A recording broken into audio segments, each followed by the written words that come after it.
Cave Diggers, what's going on? How you doing? How you living? How you feeling? What's happening? Thank y'all so much for coming by to yet another episode of Running Back with your boy DEBOE right here and the homie CJ right here. As we talk about, you know what I'm saying? We do a recap of the previous weekend in the NFL and what's going to happen in the upcoming weekend in the NFL. And every now and then we touch on some old school events that happened back in the day in the great NFL history. With that being said, I will pass it on to you, CJ. How you doing, sir? Man, I'm doing pretty good, man. You know what I'm saying? Just another day, man, But I'm happy to be here. You All know, right. it was it's been an interesting week work-wise, but I'm here. Okay. All right. How was your Christmas, bro? It was pretty good. It was pretty good. My wife was happy. I was happy. My daughter was real happy. So that's all that matters.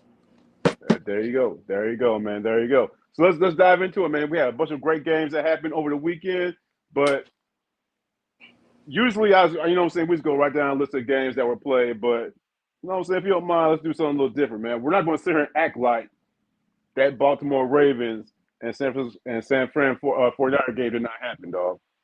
And it basically determined the best team in the league, which is hands down right now the Baltimore Ravens, bro. You know what I'm saying? So I'm gonna go ahead and pass it on to you, man. Let's go ahead and talk about this Ravens San Fran game, man.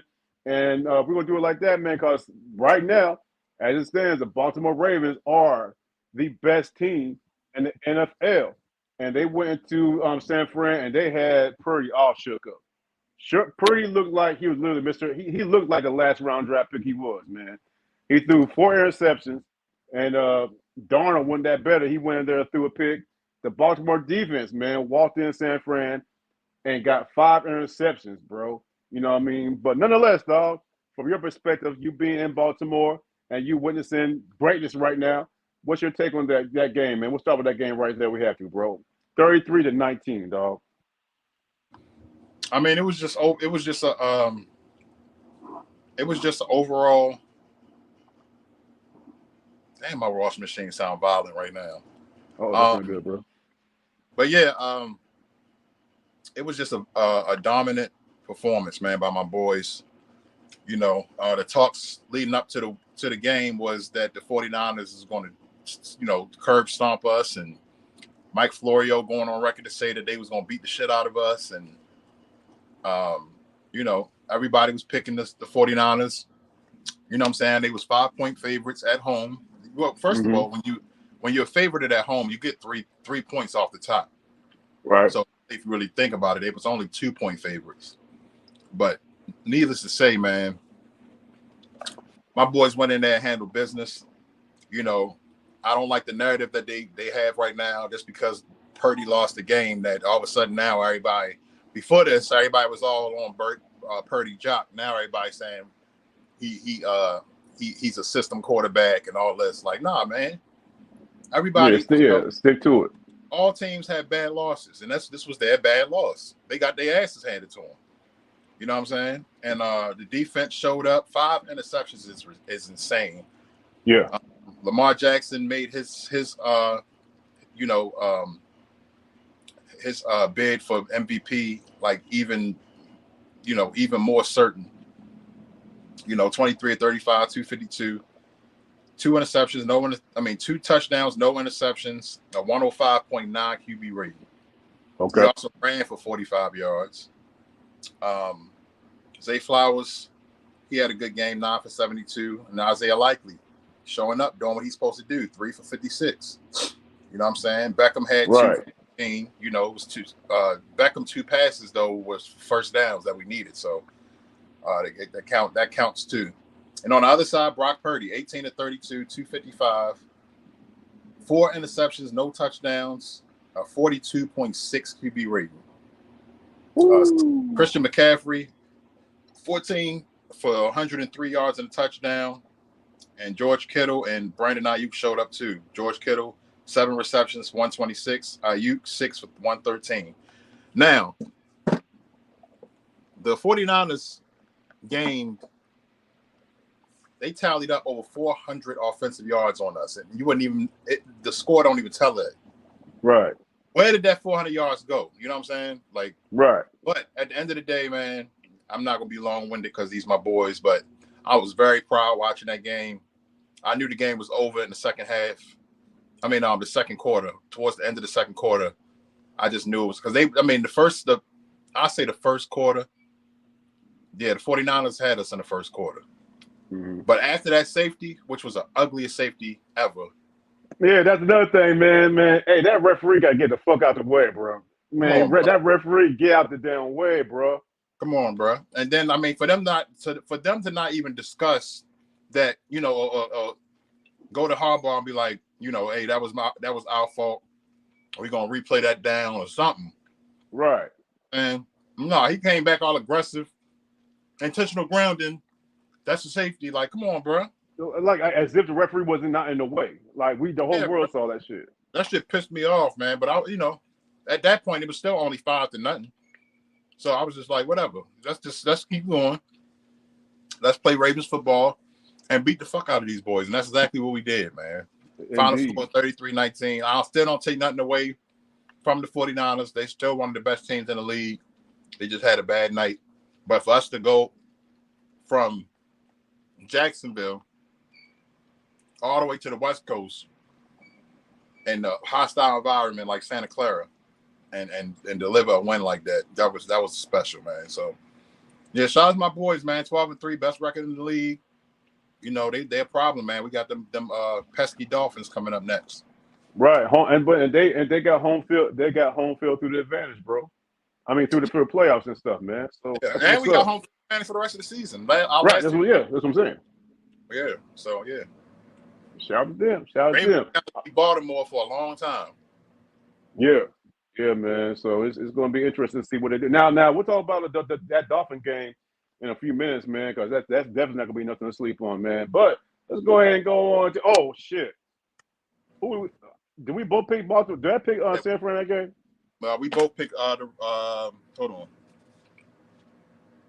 No, I picked the Ravens. You picked San Fran. I figured that. Yeah, I figured that. It is what it is, man. Still a great game nonetheless, man. Let's go ahead and go to that Thursday night game, man, where the Saints went out to SoFi Stadium to play the Rams, man. And it was a lot of offense in that game. The Saints, they almost pulled it out, man. It was 22-30, the final score in that game. And I'm gonna tell you something, dog. We've been talking about it for most of the season. The Rams are a second half of the season team where they're gonna do their thing. And they look like they're gonna make the wild card. Don't nobody want to see those damn Rams in the playoffs, man. So we'll see what happens, man. But like I said, this right here, they pulled off. They're now 8-7. Saints dropped to 7-8, bro. Yeah, this one. This was actually a very entertaining game. The star of the show though was of course Puka Nacua, man. Absolutely. He showed. I mean, Matt Stafford showed up too. 328 and 2 touchdowns, but Puka, man, 9 receptions for 164 yards and a touchdown. This is a rookie. Yeah. You know what I'm saying? Rookie, though. Absolutely, rookie, though. Like this, week in and week out. You know what I'm saying?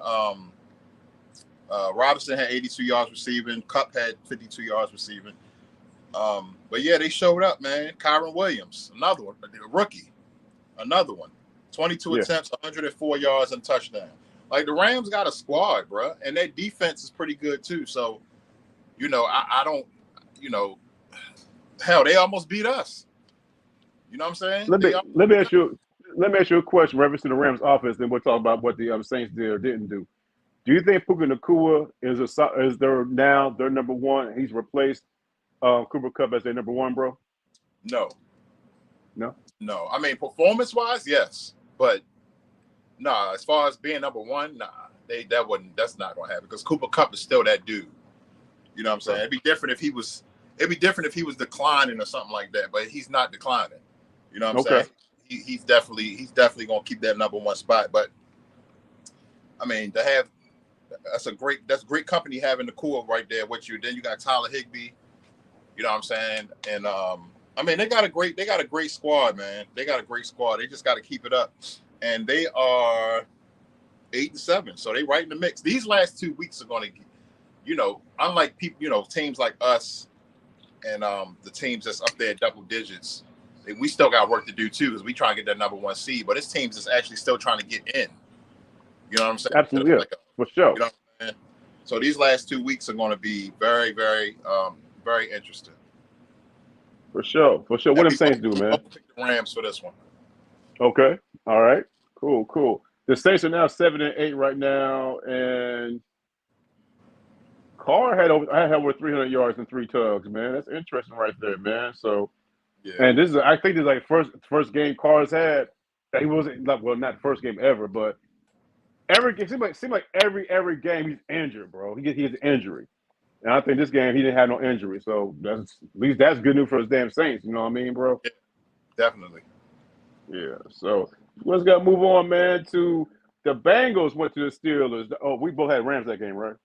Yep, both had the Rams. Oh, all right, cool. The Bengals, man, and Jake Browning, the flavor of the month, went to Steelers, man. And the Steelers offense decided to wake up, goddamn. Divisional game, they decided to wake up, and Mason Rudolph went in there, and he said, you know what, I'm going to slang this damn rock a little damn place, pause. And they pulled it out, man. They obliterated the Bengals, dog, 34-11. And how about that damn George Pickens, bro? Yeah, man. They definitely did, man. They won. They Steel City. That was supposed to be one of those, man. That was supposed, with Joe Cool, that would have been a whole different story. But Mason Rudolph, he came and did what he needed to do. He had a 124 QB rating, 124 QB rating. So, but yeah, man, Pickens went crazy, man. Between him and what's his name? The dude about to play tonight. You talking about? I got Amari Cooper, bro. Amari Cooper. Yeah. Between him and Cooper, bro. Stupid man, numbers, bro. That's crazy, bro. That's crazy. So not only that goes to show you, man, not only is that great defense coming out of the AFC North, it shows that it's great offense coming out too out of the AFC North too. I agree. Najee Harris, he had 19 attempts and 79 yards and a touchdown. Austin had a touchdown. A rushing touchdown. But yeah, Pickens went crazy. On the Bengals side, Jake Browning, he had numbers, but he threw 3 interceptions, bro. That's the thing. 335, 28 of 42, 335 and a touchdown, 3 interceptions, 69.0 QB rating. And T. Higgins went off too, 5 for 140 and a touchdown. So, but I mean, those interceptions really killed them, and Steelers capitalized off of those turnovers. So, but yeah, they came out with the win, and both of these teams are 8-7. So, yeah, it's going to be interesting at the end of the year. Especially, bro, when them Steelers come to y'all crib, man, they'll be scratching and clawing in the playoffs, man. So that's it. I mean, and all we really got to do is take care of business this weekend. If we win this weekend, we the number 1 seed, and we gonna be resting a lot of our starters next week anyway. So it don't even really y'all can have that. You know what I'm saying? Y'all can have that. But yeah, man. But yeah, the Steelers went in. Came hosted the Bengals and pretty much put their foot in their ass. So there it is, man. Hey, man, let's go back to out west, man. Let's go back to SoFi, bro. Let's go to SoFi right quick, where the Buffalo Bills went out to LA, man, to face the LA Chargers, who have a new regime now since they basically fired after the Chargers got blown out by the Raiders last week. They clean house with their whole coaching staff, man. You know what I'm saying? So we got the Bills coming to town to face off against the LA Chargers. And this game, I'm not going to lie to you, dog. This game was way more closer than what it should have been. I thought the Bills would come in there and handle their business. But it just goes to show what happens, man. With the new coaching staff, the LA Chargers almost beat the Buffalo Bills. Something to be concerned about. But nonetheless, though, they made it happen, though, bro. Yeah, they made it happen. I mean, now, the Bills were supposed to destroy this team, but right, they barely won this game, and it was the last second field goal to help them win the game. They have to win the game, exactly, bro. You know what I'm saying? So, but that's my boy, man, Josh Allen.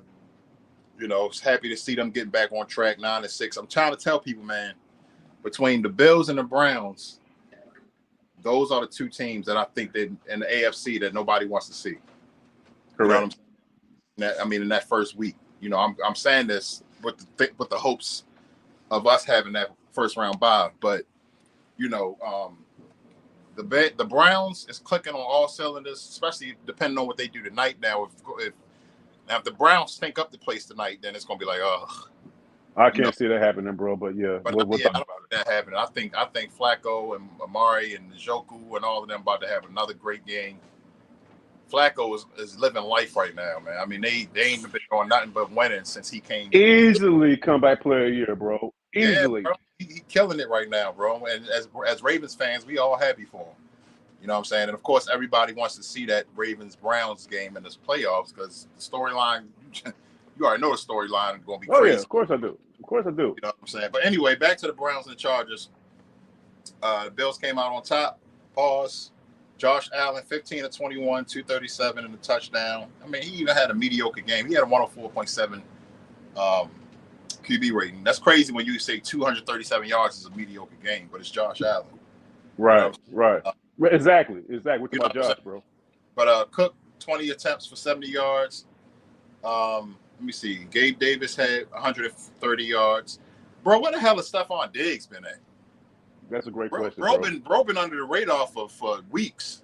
For a couple of weeks, dog. Yeah, man. I ain't heard nothing about Diggs, man. But anyway, I mean, they won. That's all that matters. But on the other side, not having Herbert is hurting them. Not saying that Herbert was doing, that much when he was starting, but he's still Justin Herbert is starting quarterback. He's still a great quarterback to me. Not a great quarterback. He's a good quarterback. I'll put it like that. But let me see. Stick. Pause. You got to say pause every time you say this. Yeah, let me tell you, man. Hey, they quarterback. He got the most possible name in the league. You know what I'm saying? Yeah, bro. Stick. But yeah, he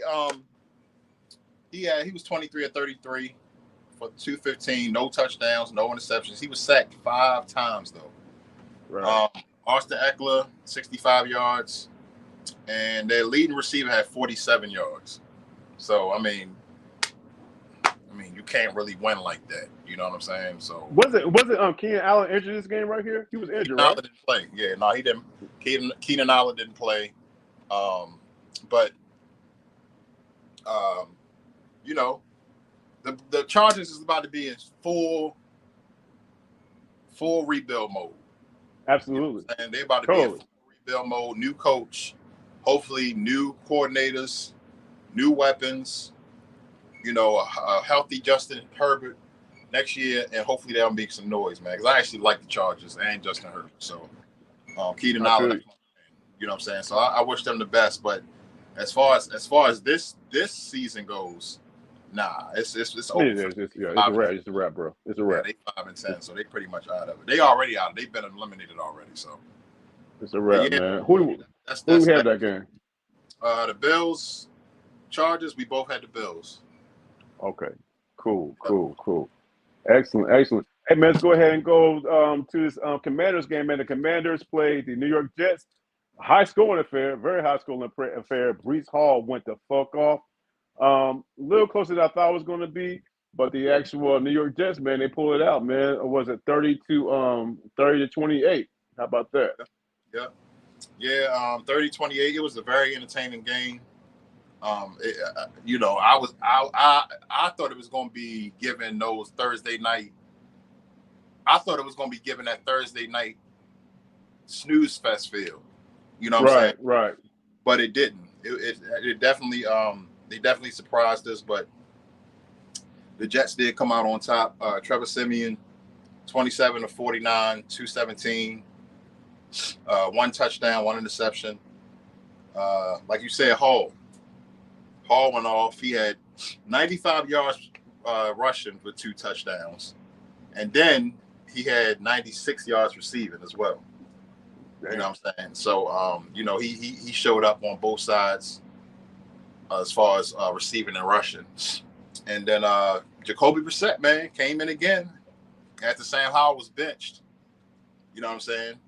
Brissett came in 10 of 13, 100 yards, and 1 touchdown.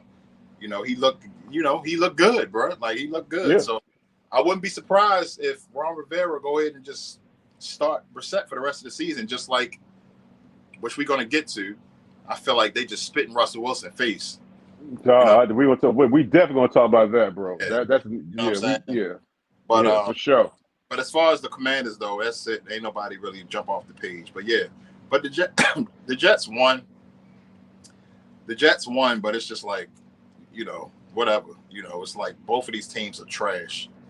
The Commanders are 4-11, and the Jets are 6-9. So they both out of it. So it don't even really matter. But hey, go ahead and finish with a bang, though. Do you think so? You do think this is gonna be Ron's last year, right? You think that? Ron Rivera, yeah, I wouldn't be surprised. I mean, I don't know if they'll maybe try to give him another year since Sonata, since Sonata left and they got the new owner. I don't know, bro. I don't know, but we'll see. But I wouldn't be surprised if we see that on Black Monday if we see Ron Rivera has been fired. So. Yeah, and I don't like we talked about, man. I would not be surprised if Ron Rivera on Black Friday he's let go and he's into the scheme to be the head coach, man. Eric Bieniemy. That's what he wanted, right?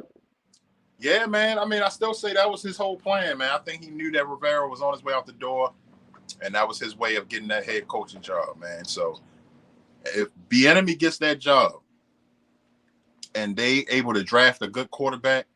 I don't know what the quarterback class looking like coming out of college, but if they're able to draft a good quarterback or pay a good quarterback, a free agent or whatever, and build some weapons and get the whole morale and Washington on a different, train, then Commanders could be making some noise just like the Lions been making noise. You know what I'm saying? And to answer your question, in reference to the quarterbacks come out in the draft, there are a ton of them. So if the Commanders want one, they have one for their pick, bro. You know what I mean? So right. Before we go to the Vikings-Lions game right quick, before we do that, shout out to everybody in the building. We got Dre Michelle. We got We Building over here in the building. We also got the homie Ralph in the building. So appreciate y'all coming through. What up, fellas? Welcome in. Appreciate y'all. Y'all already know, share us out, like, subscribe, and all that good shit, man. So let's go ahead and go to the NFC North, man, where the Minnesota Vikings and Detroit Lions play for the first time of the year, believe it or not. You know what I mean? So the Vikings went with Nick Mullins, and they played Jared Goff in Ford Field. Were they in Ford Field? I'm going to double check. I don't know. Either way, man, they pulled out the win. The Lions pulled out the win 30-24. And I just want to say, man, shout out to the Lions, dog. They actually won the division. The first time they won the division, man, since 1993. You know what I'm saying? They haven't won in 30 years, man. So congrats to the Lions, man. They're doing some great things. And at least Detroit can smile about that, because Detroit damn sure can't smile about the damn Detroit Pistons. Yeah, but that's 28 in a row. 28 in a row, bro. That's crazy, man. Bro. Like you can't even try that. Yeah. You know I mean, I couldn't imagine playing on that team, bro. I couldn't imagine watching that every day. Just to know that you're gonna lose. You will lose again. You know what I'm saying? You know what I mean? But I'm pretty sure we'll discuss that in the Mancave episode this weekend, man. Anyway, bro, like I said, man, the Minnesota Vikings and Detroit Lions squared off, and Detroit pulled off 30-24 under a great performance by Jared Goff. Subpar performance by Jared Goff, but he was still 30 for 40. Jamar, man, I'm starting giving stats. That's your job. My bad, dog. I'm stepping your toes and shit. Go ahead, dog. Go ahead, man. You know what I'm saying? So either way, man. And they were actually in Minnesota, so I was wrong. They was in Minnesota, and but they still went there, did their thing, dog. You know what I mean? So shout out to the damn Lions, dog. What you got on that? 11-4, by the way. I mean, yeah, 11-4. I've been low key a Lions fan for a long time, even dating back to Megatron and Stafford and all of them. I wouldn't say a fan, but a supporter. Like I always like watching the Lions play ball, and it's been like a roller coaster for them with Stafford, and then bringing in Goff, and Goff wasn't looking too good at the beginning. And then he went up again, then he went down again, then he went up again, and they've been up since. You know what I'm saying? They took a couple bad losses, but other than that, man, they've been playing lights out football, bro, and they really are riding for this coach pause. Like they believe in what he's selling them. So shout out to Dan Campbell. Jared Goff, 30 of 40 for 257, one touchdown. He was sacked once. He had a 99.7 QB rating. Josh Gibbs, 80 yards rushing, and Amar St. Brown, 12 receptions for 106 yards and a touchdown. Like, they was rolling, man, on all cylinders, man. They was everybody showed up and did their job for the most part. And on the flip side, to see Justin Jefferson's face at the end of that game. Oh man, he was dejected, dog. Yeah, because he was dejected, man. Real talk. He really balled out, man. Nick Mullins balled out, even though he threw all them damn interceptions. But 400 yards, dog. 400 yards, right? And 22 of 36 for 411 yards, 2 touchdowns and 4 interceptions. Those 4 interceptions was ugly interceptions too, because he kept on trying to force it to Jefferson, especially at the end of the game. The last two that he threw, he kept on trying to force him to Justin Jefferson, and it just didn't get to him. One of them, he kind of floated it. I saw it, like the air got under it, and it just was ugly. But Justin Jefferson, 10 targets for 6 receptions and 141 yards and 1 touchdown. Osborne also had a touchdown too. So, and Chandler had his little 17 yards and 1 touchdown. But overall, man, Detroit went in the Minnesota. It ended up being a very entertaining game down to the wire. It came down to the wire, and I like I said, man, just to see Justin Jefferson's face at the end of that game, he wanted that game bad. So, especially with him being down for so long and all the injuries and all of that good stuff. So yeah. I mean, he'll bounce. I mean, but as far as I'm concerned, man, I know the Vikings, they still in it, but it's going to take a miracle for them boys to get into the playoffs, man. You know what I mean? So, and that's probably why Justin Jefferson, he left his whole soul on the field. He did everything he could. He really did. All the catches he was making, dog. Yeah, bro. Bro. He looked like Jimmy Butler that year when he was worn out in the playoffs, and they caught him leaning over like he was an automobile. Yeah, slumped over. Yeah. That's the feel he gave me, man. He really put his all into that game, but they didn't come out with that win, man. But shout out to the Lions, man. Shout out to Uncle MRTV. You know what I'm saying? That's his boys, and 30 years of a slump, man, and they finally won them a division title, man. So shout out to the Lions. Hey, good for them, man. Good for them. They want to keep on rolling to the playoffs. Well, my one concern about the Lions is that they're new to this whole playoff thing. So we'll see what happens with that, dog. Let's head down to H-Town right quick. We touched on it real quick, man. Briefly a little bit ago, where who we picked that Minnesota game, bro? We both picked the Lions. Lions. Okay, cool, awesome. Yep. All right. So let's head on H-Town, man. And Joe Flacco. What can you say? This man was literally on a couch a month ago. Now he's sitting he's doing Tecmo Bowl numbers, bro. He's doing like Madden numbers, video game numbers, man.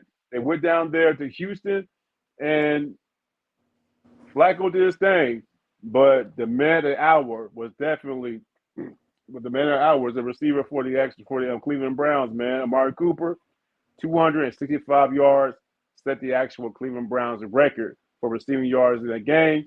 And they went down there. They won, man, 36-22 with your boy Joe Flacco, bro. Yeah, man, they calling them the Flying Flaccos right now. Flacco, he's been, I don't know, man. He like you said, he was sitting on the couch. You know what I'm saying? A month ago. This game about to be nuts. Pause. I don't know. I mean, I think the Browns going to go ahead and, they're going to handle their business. This crowd is crazy right now, though. And dog pound. They clean in the all white uniforms and everything. This the Browns about to show out. But Hey, let me tell you something. On total side note, I love the classic all brown. The Browns all white yeah, uniforms with the orange helmet. yeah. Old school. I love it, man. I love Well, it. no, they got the white helmets too. Oh, really? Yep, they got the white helmets too. That crowd is rocking right now, bro. That's what it should be, They dog. coming out with the boom box on their shoulders and all that. Like, this game about to be crazy. But anyway, speaking of the Browns, man, yeah, like I said, Flacco 27 to 42, 368, 3 touchdowns. He did throw 2 ugly interceptions, but it didn't matter. Flacco was he due for interception every time he stepped on the field. So 96.1 QB rating. The running backs could have just stayed on the bus. I mean, honestly. I mean, yeah, you got 2 touchdowns out of them. But I mean, yardage wise, nah. You know what I'm saying? That they got down there and got, into that end zone because of one man, and that's Amari Cooper. 15 targets, 11 receptions, so he only dropped 4, and 2 of them wasn't even his fault. 265 yards, 2 touchdowns. You know what I'm saying? His longest reception was 75 yards. So he had a 24.1 yard average.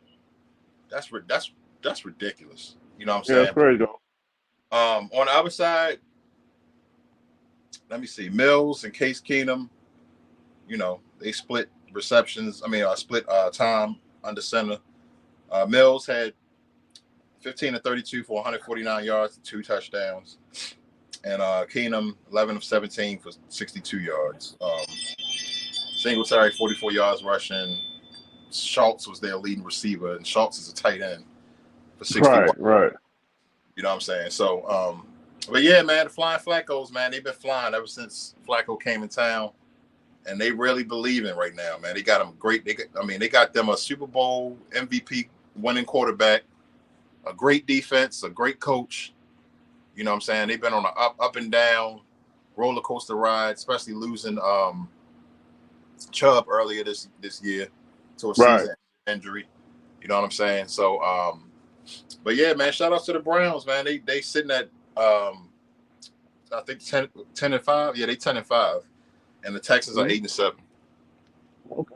All right, we'll see, man. But like the Browns, I agree with you, man. Tonight's gonna be crazy, man. With the Browns Jets, I think the Browns are gonna do their thing. But we'll talk about that a little bit. You know what I'm saying? In reference to the games coming up and our predictions. Before we move on, man, we got some questions in reference to the Cave Diggers, man. The Cave Diggers want to know, well, one Cave Digger in particular wants to know what's up with your wave cap. Why you wearing a wave cap for? I don't know, man. Honestly, it was the first thing I saw when I got out of the shower. I just threw it on instead of a cap. So, All right. It is. All right. See, running back, we're about the people. If the people want to know something, we're going to address the issue. We got y'all, man. Y'all, man. You know what I'm saying? And, y'all answer a question. You got the response. You know what I mean? I picked the Browns, and you picked the Texans for this one. Fuck. Yeah. Why the hell I do that, man? I knew got that CJ Stroud wasn't playing, bro. Shit. Definitely picked them.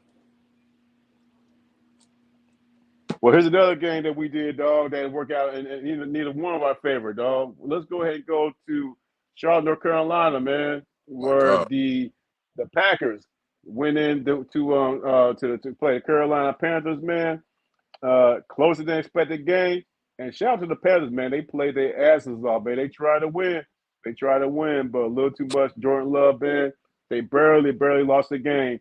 33-0. And they could have won. Well, they actually could have tied that game, man, because what happened was, if you saw it, the very last play, they were trying to spike the ball. They was in field goal range. Something didn't happen, man. So, you know what I mean? Jordan Love and the Packers came out with a win, 33-0, bro. Yeah, CJ Stroud, they was just like a second to. I thought they was gonna put a second back on the clock. You know what I'm saying? I looked at it. It's like they should have, because I thought he spiked it in time. To be honest with you, me too. I really did thought he spiked it in time, but unfortunately he didn't. And the Packers came out with a win. I mean, two bad teams playing against each other.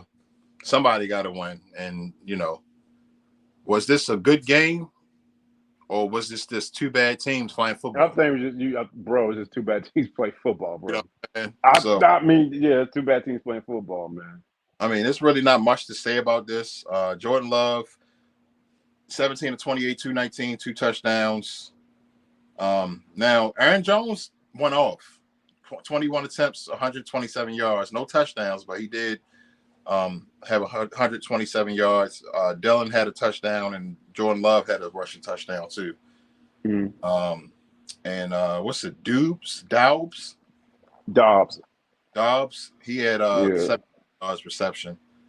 79 yards receiving, I'm sorry. And then Bryce Young, 23, 35, 312, 2 touchdowns. He had a good game. 113. Yeah, he had a real good game, man. His best game of his career, man. He had 300, bro. 113 yards receiving. I mean, 113. 113 was his QB rating. Then, Clark, 98 yards receiving. Adam Thielen had 94 yards receiving. But Clark did have 2 touchdowns, so. But, I mean, other than that, man, I mean, like I said, it was just 2 bad teams playing football. Somebody had to win. But it actually wasn't that bad of a game to watch either, especially towards the end. So, both of the teams are, pretty much they're not good. The Panthers are the worst, 2-13. But I don't know. I can't remember if the Packers are still in it or not. They're 7. They're a lot of shit has to happen. They're just like the Falcons, though. Yeah. A lot of shit has to happen for them to get into the playoffs. Okay. Like yeah. Matt Backley, they're still in, but all kind of like crazy ass scenarios had to happen to make the playoffs. And on top of that, man, to be honest,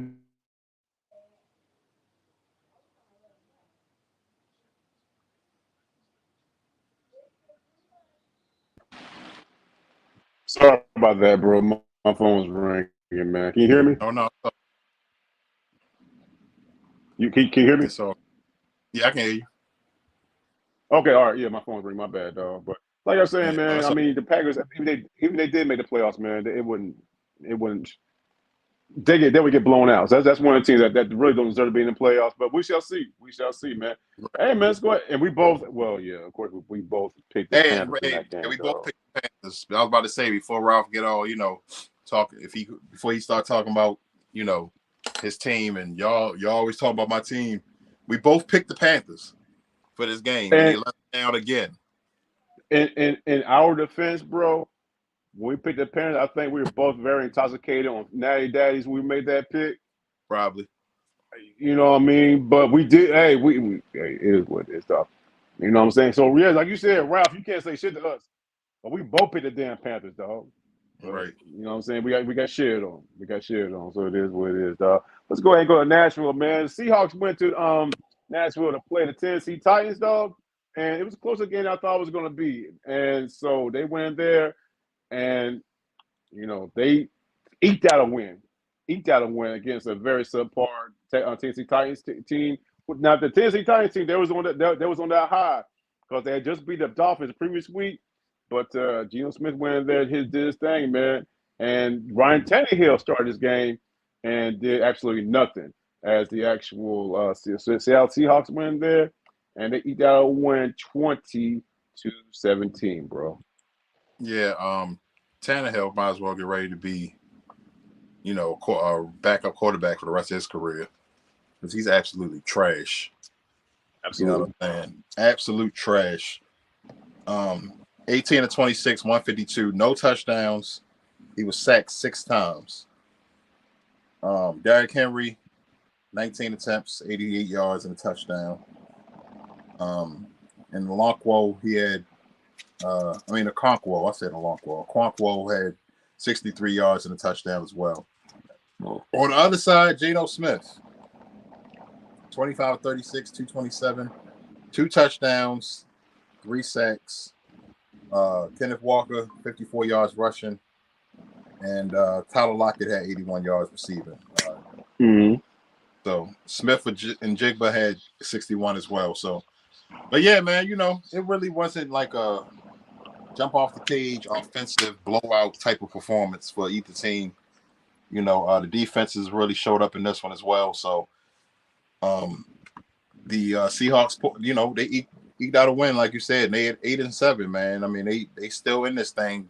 They could still, make it in. But Titans, on the other hand, are bye-bye. It's 5-10. Yeah, it's a wrap, dog. It's a wrap. It's a wrap for them, man. It's a wrap. And so, I mean, what can you say? The Titans, dog. They they always lose these close ass games. You know what I mean? Like a couple weeks back, they lost an overtime game against the Colts. You know what I mean? Right. And then they what? So and they've lost several close games, but Right. the record is what it is. The record Right. is who you say it is. You know what I mean? So hey, it is what it is with them, man. You know what I mean? So let's stay down south, man.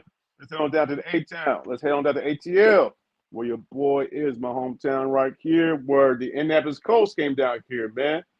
With a red hot Gardner Minshew Mania in the building. They came on down to Mercedes-Benz Stadium. Oh, whoa. Who picked that game? The Titans Seahawks game. Oh, we both picked the Seahawks. Bet. Okay, cool. All right. And then the Falcons actually had an offensive performance, man. They won 29-10 under the leadership of Taylor Heineke. You know what I mean? So we'll talk about that right quick. And a much needed win for the Falcons. The Falcons are in the same situation as everyone else who got 7-8 record. All kind of crazy ass shit got to happen for them to make the playoffs, man. So we'll see what happens. But nonetheless, though, for one weekend, they actually blew a team out, man. They won 29-10, bro. Yeah, man. I mean, you know, I'm not going to sit up here and say that I'm shocked because, you know, in a way I am, but I'm not.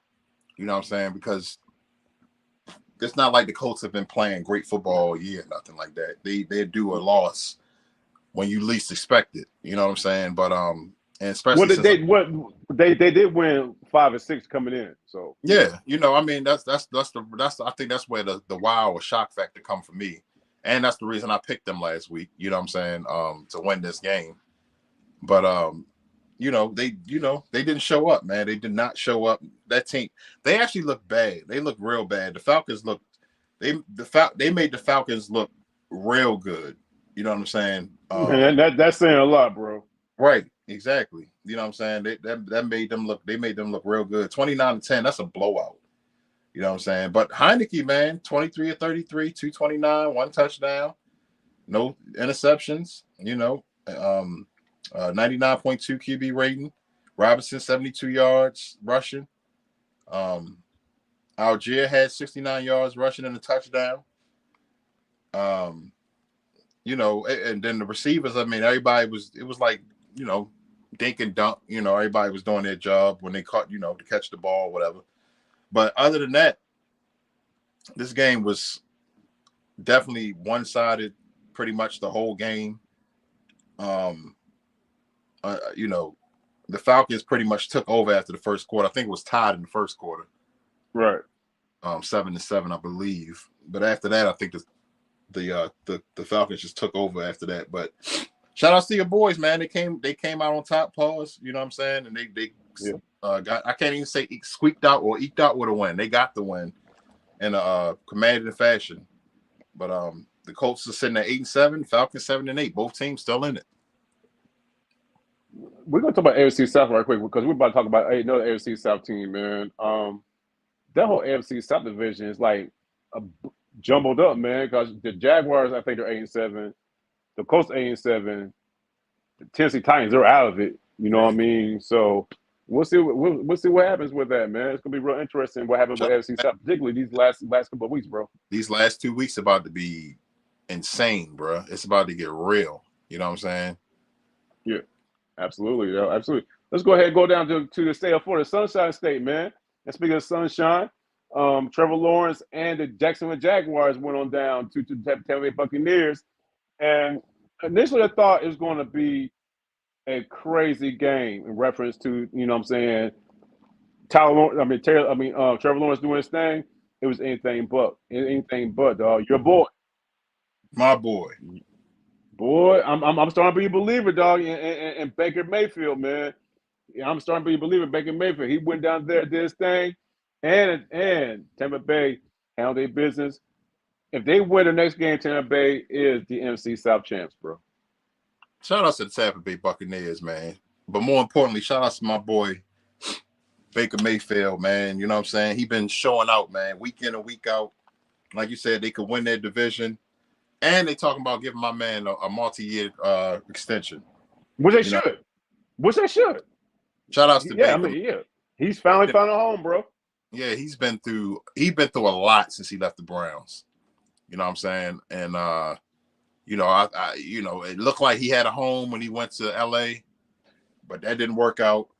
You know, come to find out, people ain't Well, I even mean, really. because Stafford. I mean, Stafford ain't having that, bro. You know what I'm Yes, that saying? you know what I'm saying. They really didn't like him. They was giving him a hard time because Stafford was their quarterback. I get it, but you know, my man found him a home, and those damn Bucks look good, bro. And it's mainly because of this dude Baker Mayfield. 26 to 35, 283, 2 touchdowns, no interceptions, 116.7 QB rating. Mike Evans, 86 yards. I mean, nobody's stats even really jumped off the page. But you know, Mike Evans did have 2 touchdowns, so and then one touchdown as well. So, you know, they showed up. You know, their kickers showed up. Everybody did what they were supposed to do. Everybody was doing their job. And the Jacksonville Jaguars, to be one of the hottest teams earlier this year, you know, during that Willow London run. I told you when that happened. Yeah. You know what I'm saying? All those games, that shit was a fluke. Them niggas was over there in London, chilling, parlaying, eating tea and crackers and shit. Right. They ain't had to fucking travel while everybody else had to come over to them. You know what I'm saying? And, you know, they was enjoying that shit. You know what I'm saying? But, yeah, man, they look bad, bro. Trevor Lawrence. Who got injured again, by the way? 211, 1 touchdown, 2 interceptions, 3 sacks. And that was it, man. One of their receivers, Calvin Ridley, had a negative 12-yard stat line. 1 reception, negative 12 yards. That's yeah. Yeah. You know, Evan Ingram was their leading receiver, and he's a tight end. He's a tight end, exactly. So that's 95 yards on 10 receptions. So yeah. Bad, In bro. reference to Trevor Lawrence, man, for the past 3 weeks he keeps getting injured and injured and injured. Reminds me about the whole Joe Cool situation, bro. So with that being said, do you think they should sit him down for the rest of the year or try to get out to the playoffs, bro? Because technically they can still win the division, but this dude, he's like being held together by you know what I'm saying, by the grace of God right now. I mean, who that? Peterson? No, Trevor Lawrence, the quarterback. Yeah, quarterback for the Jacksonville Jaguars. Peterson is their coach, right? Yeah, he their coach. Yeah. Mm-hmm. I was just trying to think of his history when it comes to situations like this. I mean, with them still being in it, I don't even know who their backup quarterback is. I have no idea who that backdoor. I don't know. I forgot who it was. To be honest with you, man, some dude who used to play for C.J. Beathard. Beathard, yeah, C.J. Beathard, yeah. He used to play for the 49ers, yeah. Yeah, I remember Beathard. Yeah, man, I don't see them sitting him down, bro. And I don't think it's just not them wanting to sit him down or them sitting him down. I think it's more of Trevor Lawrence not wanting to sit down, too. Mm-hmm.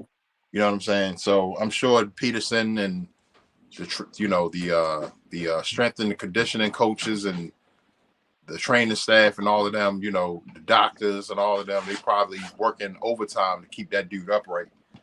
Right. But I don't see them sitting him down, especially with the fact that they are 8-7 and they still have a chance to make it into the postseason. True that. But yeah, man. I mean, it's gonna be interesting to see what happens with them, you know, with these last 2 games. And that South, man, somebody got to win it, bro. So we'll see. But shout out to the Bucks, man, and my man Baker Mayfield, man, on another big one. And I appreciate you saw shit, man. Your boy Flacco threw a touchdown there. Yeah, I saw it. I got the game plan right here. Oh. Yeah, that was quick too. I told you I was about to show out. Yes, sir. Man, so we discussed this about the Dolphins, man. Several occasions. We're trying to figure out, are the Dolphins really that good or the teams they're playing really that bad? You know what I mean? So the Dolphins, for the first time, played an actual legit team.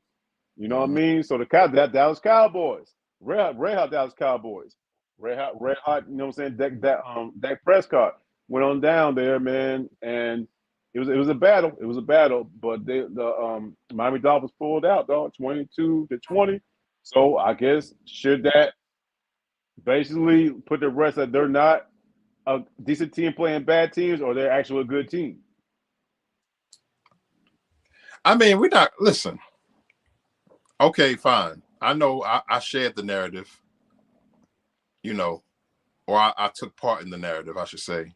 Pardon me. I mean, yes, before this game, the Miami Dolphins did not play anybody. But what we're not going to sit up there and do is act like they're not a good team. I mean, they got Tyreek Hill, who can, or I don't think he's going to hit 2,000. No, he's been injured too much, dog. No, He's been injured too much, and there's no way. Nah, especially coming up playing us. We gonna figure that out. He ain't about to run all over the field on us. Fuck that. But he was on the brink of breaking a record with 2,000 yards. Right. Even. You know what I'm saying? So we're not gonna sit up here and act like the Dolphins are a fluke or nothing like that, because yes, they played who they had to play, but the Dolphins are still a problem and they still a great team. But the Cowboys are the ones that you need to talk about, because I mean, you just never know what Cowboys team you're going to get. Right. And I mean, the offensive line just crumbled on Dak. I mean, he got sacked 4 times. I mean, he had okay game, 20 of 32, 253, 2 touchdowns, 107.9 QB rating. Now, the problem for this game was not just Dak. Or I could say it wasn't even Dak. The problem who this loss was on was Tony Pollard. Okay. Pollard was a big reason they lost, because that motherfucker could not find the end zone for shit. Right, and right. Pollard did 2 for a touchdown or 2 in a game. That's true. And right. he looked bad, bro. He only rushed for 38 yards. CD Lamb 118-1. He did his job like he always do, but this is one of the marquee matchups of the week, and I still say it didn't even live up to the hype. The game wasn't even that entertaining, honestly. No, it wasn't, to be honest. Yeah, I agree with that. It was a drawn out, boring ass game, bro. Yeah, very subpar game performance wise, and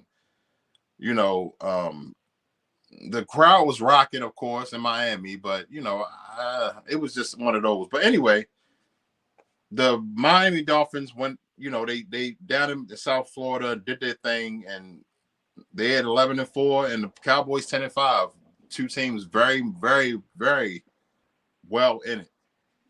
You know what I'm saying? So Cowboys can still wrap up their division, depending on what happens these last 2 weeks.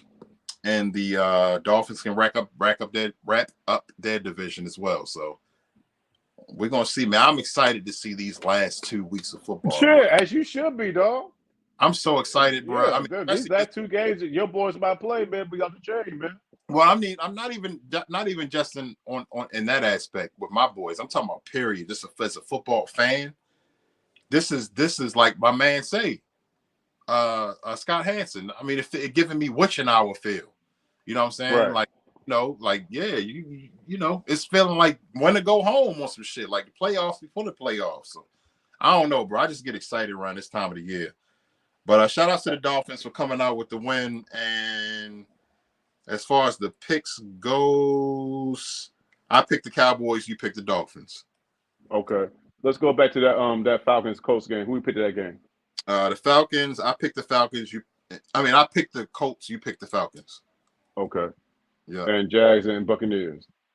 And Jags and Bucks. We both picked the Bucks. Okay. All right. Cool. All right. Hey, you said something, little man. Shout out to Scott Hansen, man. That dude, man. He is definitely a gift to NFL football fans, bro. Facts. I'm just gonna go out and say it. Can't nobody do the red zone like Scott Hansen does. Big dog. fact. And if he ever decides to leave, I hope they throw the bag at that dude, man. Big facts. I hope they throw the bag at that dude, man. Touchdown Jets. This is gonna be a good ass game. I saw that. It's gonna be a good ass game, bro. Yep, It'll I'm be a good definitely ass game. fuck that. But shout out to the red zone, man. Shout shout out to the red zone. Shout out to Scott Hansen, man. I mean, he dropped the stat. I mean, not a stat. He dropped the amount of years that he's been doing this, bro. I did not know it's been that many years already. I couldn't remember. He's been doing shit for like 10 plus years. Yeah, bro, that shit crazy, bro. The red zone been around that goddamn long. Yeah, we need to talk about one of these days, dog. We're gonna talk about the greatness, and that's not overstatement. The greatness of the red zone, bro. Yeah, man. Because yeah. I mean, let's not act like the red zone is not great. Nah, bro, we can do that. Dedicate a whole damn episode to the red zone, big time. Bro. As soon as the red zone came out, I immediately got my subscription added to my cable bill. I was like, yeah, give me that. I need that. Get it. Because that's the closest. Yeah. I'm not paying for Sunday ticket because I don't want to watch all these teams. Right. I'm not doing that. I don't need to watch. I'm not watching. I ain't watching no damn team. It got nothing to do with nothing, bro. I need to watch my team and keep up with the other teams. And red zone is perfect for that. You know what I'm saying? So shout out to Scott Hansen, NFL, and the red zone, man. Because yeah, y'all gonna always get that money from me as far as that subscription goes. Shit, you got that right. Me too, bro. Me too. Let's go to Windy City right quick, man. Let's go to Windy City where Arizona Cardinals went in there and they did two garbage, awful last teams. Somebody had to win this game, right? Somebody had to win it or tie the game. Either way, man, the Cardinals went to Windy City, man, to face off against the Chicago Bears and Justin Fields. And the Bears did their thing, dog. It was all the offense happened in the first half. No offense happened in the second half, man. Nonetheless, man, Chicago Bears pulled out, man, 27-16, bro. This game was boring. It was boring. I'm looking at stats right now, though. This was a horrible game. I'm looking at stats, bro. Boring. You know, I always make a mental note to remember how the game was with every game that I see. And this was one of those that I was like, this game boring as fuck. And if I was one of those teams fans that had to sit and watch this bullshit, I would have been mad. I've been pissed, bro. But this was one of those, bro. Kyler Murray versus Justin Fields supposed to be entertaining. That's what I was saying. It should have been on paper. Yeah, bro. On paper, dog. This should have been like a video game. Justin Fields had 70 yards passing and a touchdown. That's it. 170 yards passing and touchdown.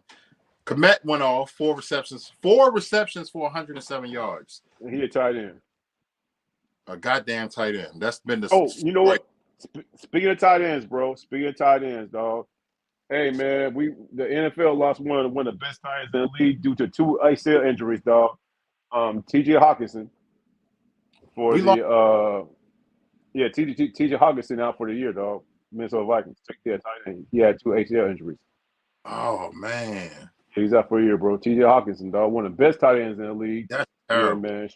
Against that game against the Lions, man. His former team, mind you.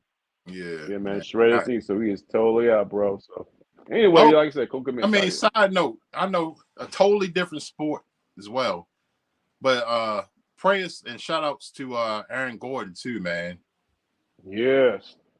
He got attacked. Apparently, he got attacked by a dog and messed his face up and got dog bites all over his body or something like that. So 21 stitches, bro. 21 stitches. Yeah. So shout out to Aaron Gordon, man. That's one of my favorite players, man. That shit was crazy when I heard that. I was like, damn, man. Like dog bites, like what? Like we like him, bro. You know what I'm saying? But anyway, yeah, man, this game was terrible, you know, but the Bears, somebody had to win. This was one of them, somebody had to win games, and the Bears won 27-16. Absolutely. And I think both of them are, they both out, so it don't even matter. Oh, hell, yo, fuck yeah. Yeah. Totally, bro. Totally, man. Now here's a question for you, man. Do you think Kyler Murray staying with the Cardinals? Kyler Murray's gone. He don't even want to be there. He's gone. He's doing what he. Oh no! See, Flacco almost threw one of them ugly ones. He almost threw an interception. Almost. He lucky, but That's all that. But yeah, Kyler Murray don't want to be there. This is going to be a mutually parting type of situation. You know what I'm saying? The team don't really want him, and he don't want to be there. So Kyler Murray uniform next season. Where, I don't know. Now, one thing I will say is I hope that he can rectify his injuries and get himself together because he's still young. Right. He's still one of the most entertaining quarterbacks out there when he's upright and healthy. But yeah, he's gonna be somebody else's quarterback next year. Yeah. I don't know who, but we're gonna see. It's gonna be a very, very civil divorce. And like he'll be with another team, and the other team will definitely be happy. Yep. Now, speaking of quarterbacks who, without question, will be with a different team. Oh, we both picked. But got the Cardinals that game. Okay, well, it happens. We never saw this 2 years ago when Russell Wilson, Broncos country, let's ride. It did not happen the way no one thought. Probably the worst free agent signings ever of all time. The Broncos play the Patriots. It was Sunday, I think it's Sunday night game, I believe it was, or Sunday, I forgot what game it was, bro. Sunday night, Sunday night game. The woeful Patriots went to Denver to face Russell Wilson and the Broncos, and the Broncos lost 26-23 on last second field goal. And I'm telling you, dog, this is one of the worst signings in NFL history. What's up, Tamika? What's going on? Appreciate you coming by. What's up, Tamika? 26-23, bro.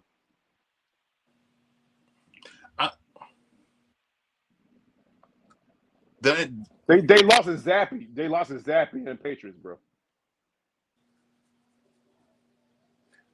I don't even know. I mean, the Broncos, remember a couple weeks ago, it was the time like 2 or 3 weeks ago where the Broncos was the hottest team in the league. They was doing that thing, you know what I'm saying? They was, you know, Russell, even with his mediocre ass stat lines, was still, you know, making it happen. They was winning games. And yeah, it started with that game that won against the Bills, man. Sean Payton does not like Russell Wilson. Oh no, hell no, they can't stand each other, bro. Because it's two egos clashing, bro. That's what it is. It's two egos clashing. And from what I hear when it came to the Seahawks was that Russell Wilson could be an asshole. So asshole. Sean Payton is one of my favorite coaches of all time, but he can be an asshole too. Yeah. You know what I'm saying? But two clashing, and you can be an asshole, but I'm still the head coach, so I'm gonna be the bigger asshole. Look at this shit. Njoku, man, that's Flacco's favorite target since he came to Cleveland. Yeah. But yeah, they're gonna bench him for the rest of the season. He's done. Russell Wilson is done for the rest of the season. That's a spit in the face and disrespectful to. It's a huge diss. But it's a statement that Sean Payton's making, bro. Yeah, man. He's going to start Jarrett Stedman for the rest of the year. Yeah. Huge spit in the face, bro. Yeah, big spit in the face. Russell Wilson, 25 of 37, 238, 2 touchdowns, no interceptions. He was sacked 5 times. When a QB gets sacked, whose fault is that? Most of the time, it's the offensive line. Some of the time, it can be the quarterback's fault if they're not reading the defense right or their pocket presence is just off. But, you know, Russell Wilson's pocket presence, I don't really think it's off. I think their offensive line is trash. The offense, because like the whole game, bro, because I saw the whole game, Russell Wilson was literally running for his life. Yeah, the entire game, bro. But that's been Russell Wilson all season. You know what I'm saying? I mean, Sean Payton does not like Russell Wilson. That's the bottom line. And Russell Wilson don't like Sean Payton. You know what I'm saying? So it's going to be interesting to see what happens with the Broncos at the end of the season on Black Monday and in the off season. But if I'm not mistaken, the Broncos still under 7-8, I believe. Yeah, they're the same thing. They're mathematically, like they keep saying the whole mathematically thing. They're mathematically still in it somehow. So, well, the highlight of this game actually was the embrace between Sean Payton and Bill Belichick at the end of the game. Right. They really you could tell that they both have a lot of respect and love for each other because that embrace was real. Like you could tell that's some real respect there between those two. I never see Bill Belichick usually walk up, shake somebody's hand, and keep moving. Nah, he was hugging on Sean Payton and talking to him and everything. Because they've had history. Hell, they're playing that Super Bowl, dog. Versus They've had Breeze. history. Hell yeah. You know what I'm saying? But yeah, man. Yeah, the woeful Patriots went into Denver with that altitude and all of that, and still came out with the win. And as far as this game goes, we both picked the Broncos, which we should have. We should have. We should have. But moving forward, yeah, no, man. No. Yeah. No. It's I can literally say right now the Denver Broncos are a dumpster fire. And it's crazy to know that Sean Payton is going to be there next year. Russell Wilson's not going to be there. Thanks. It is what it is, dog. Let's go to these Christmas games, bro. We had some exciting Christmas games. This one no one saw. The Las Vegas Raiders, man, just win, baby. They went to Arrowhead Stadium to place the Chiefs, who do not look like the Chiefs right now, dog. They're on the sideline arguing, slamming hammers down. Kelsey loses his mind. These are not Chiefs that we know, and it showed, man. And how about that Raiders defense for a second straight week, dog? They had 2 touchdowns, dog. You know what I mean? So they went at Arrowhead, held their business on Christmas, man, 20-14. Yeah, it was with a backup quarterback with Aiden O'Connell, by the way, and a backup running back. Aiden O'Connell, who threw for 62 yards. Yeah, exactly. No touchdowns, 62 yards. How do you let a quarterback throw for 62 yards and y'all still lose? Like, oh well, the answer to that is when a defense picks you off twice and runs it back. That's what happens, bro. I mean, I don't know what the fuck happened. I don't know who. Somebody must have gave Zamir White a proposition or something for the game because he went crazy with them yards. 145 yards, no touchdowns, but he had 145 yards rushing on the Chiefs. Right. You know what I'm saying? And that was it. He was the star of that team. Nobody else really did shit. You know what I'm saying? And y'all still lost to them. Like, that's crazy. The Chiefs. Patrick Mahomes, 27-44, 235, 1 touchdown, 1 interception, sacked 4 times. He ran for 53 yards as well. And then their leading receiver was Rice with 57 yards. Kelsey only had 40 yards, and he was only targeted. I mean, he was targeted 7 times. He only caught the ball 5 times for 44 yards. I don't know, man. That's that whole Taylor Swift effect, I guess. I don't know, man. But yeah, I don't know. But the Chiefs sitting at 9-6, man. They still in it. You're still a team that you got to be like. It's still the Chiefs, but at the end of the day, it's a lot going on in that organization on them sidelines. It's on display. It's bad. So, and this is the Chiefs, they're gonna win the division. They just got to win it one more time. But this is going to be the first year that the Mahomes and Chiefs have had to play a playoff game away from home, bro. Mm-hmm. You know what I mean? That's saying a lot. And I'm telling you, bro, I keep saying it, the whole Eric Bieniemy effect, bro. Eric Bieniemy. I'm trying to tell you, bro. It's a big effect too. But yeah, man, we both picked the Chiefs, of course, to win this game. Yeah. These last 2 weeks, dog, it's gonna be interesting to see what the Chiefs do. Yeah, I'm gonna have my eye focused on these Chiefs to see how they play, how they perform on the field, man. Because this is not a Chiefs that we know. Yep. At all. You know what I mean? But especially with the whole sideline rant, dog. They're on the sideline ranting and complaining, and Mahomes, I'll say he's been bitching. Yeah, like a bitch. He's been acting like a bitch in fact for the past couple weeks. So you know what I mean. So hey, we'll see what happens, dog. Let's go ahead and go to City of Brotherly Love, man. Closer game than I thought it was going to be, man. Where Tommy DeVito and the Giants, went to the Philadelphia Eagles to play Eagles, and DeVito actually got benched, man, for Tyrod Taylor, dog. And Tyrod Tayller went in there, tried to handle his business, almost pulled out. Nonetheless, dog, the Philadelphia Eagles won, man, they won 33-25. And, man, how about Jalen Hurts, dog? Jalen Hurts set a record, I think. He's the only quarterback to have back-to-back seasons. They said something about 20 touchdowns and 10 rushing touchdowns. He's the only quarterback ever to do that. They got a squad, man. What can you say? I mean, there's not really nothing you can say except that the Eagles are for real, man. I mean, they lost, 3 in a row before this win, or Right. 4 before this win, something like that. But 3 in a row. You know, the Eagles are still the Eagles, bro. Especially when Jalen Hurts is on his game the way he was. He ran for a touchdown, ran for a touchdown, threw for a touchdown, 301 yards passing. A.J. Brown had 80 yards receiving. Smith had 79 yards. Goddard had 71 yards. I mean, it was just everybody showed up to work. You know what I'm saying? Swift had 90 yards and a touchdown. Right. You know what I'm saying?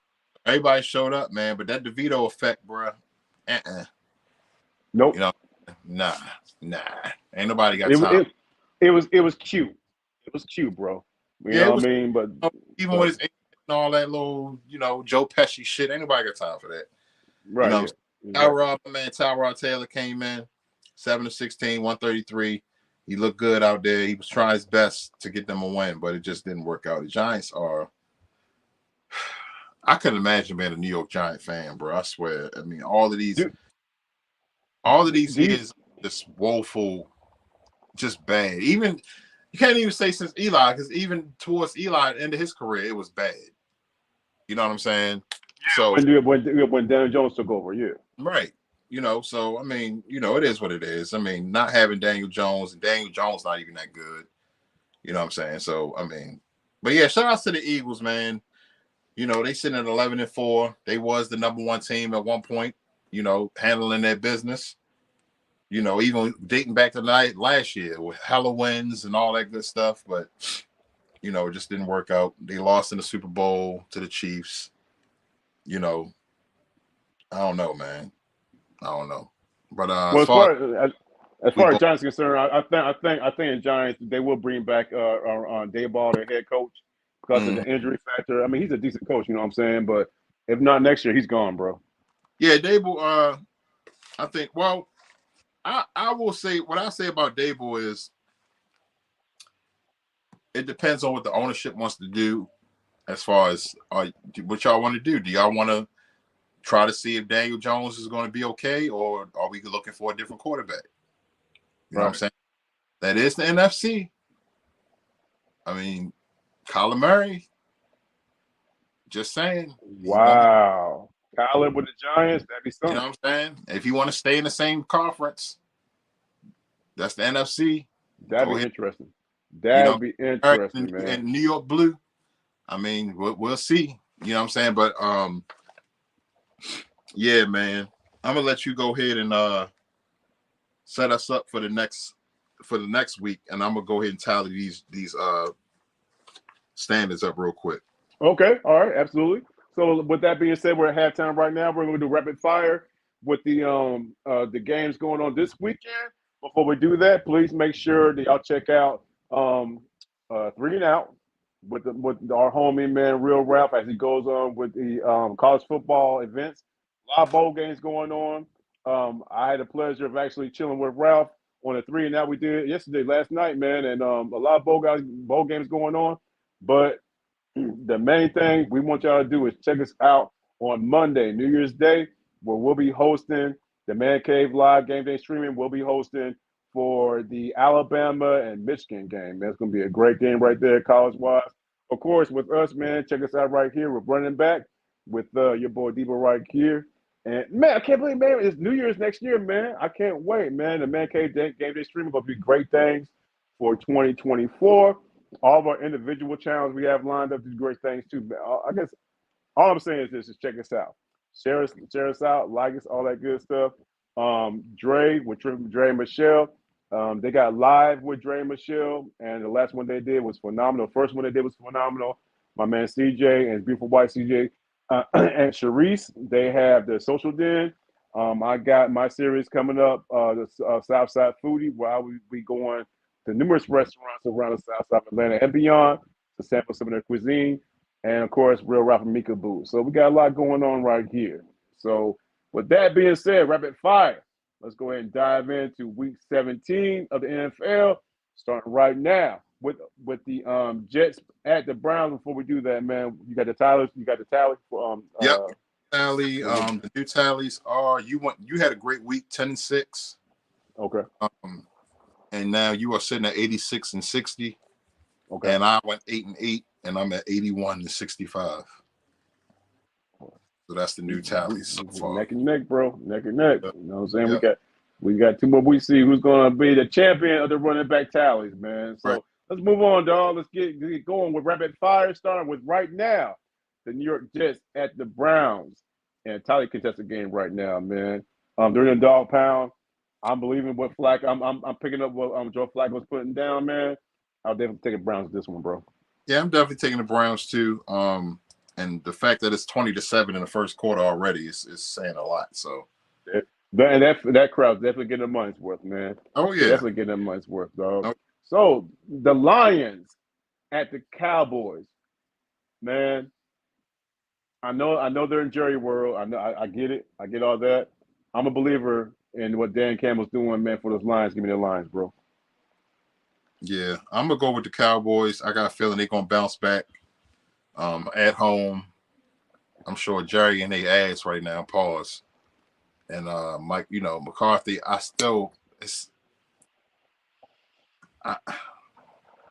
don't know, man. I never really liked him. Mm-hmm. Even back to his Aaron Rodgers days. I really didn't care for him.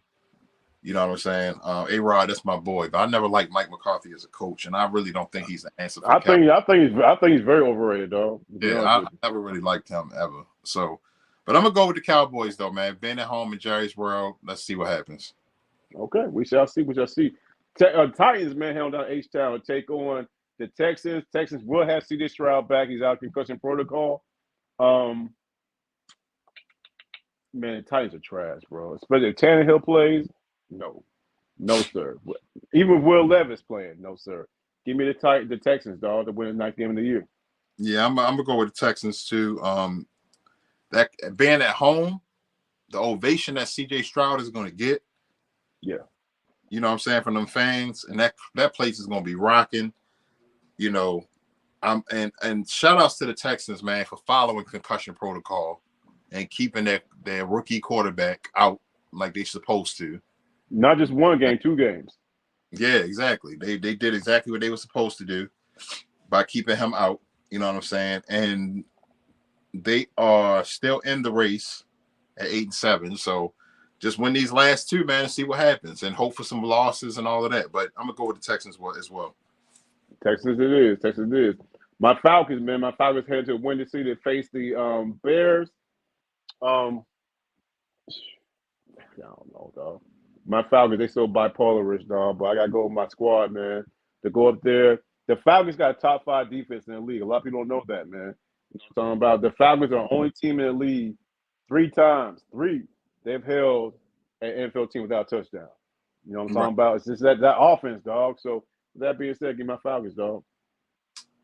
I'm gonna go with the Falcons as well. The Bears haven't really shown me anything to be like, y'all gonna beat the fuck out of the Falcons. Falcons ain't really shown me shit either, but like you just said, I do understand. I mean, I do agree that their defense, when it shows up, can be very dangerous. So for that reason alone, I'm going to go with the Falcons. Game of the week. Let's talk about it right now, man. Dolphins traveling to M&T Bank Stadium up in Baltimore, here in neck of the woods, to face off against the best team in the league. Dolphins and Ravens. Waddle's not playing this game, I just saw.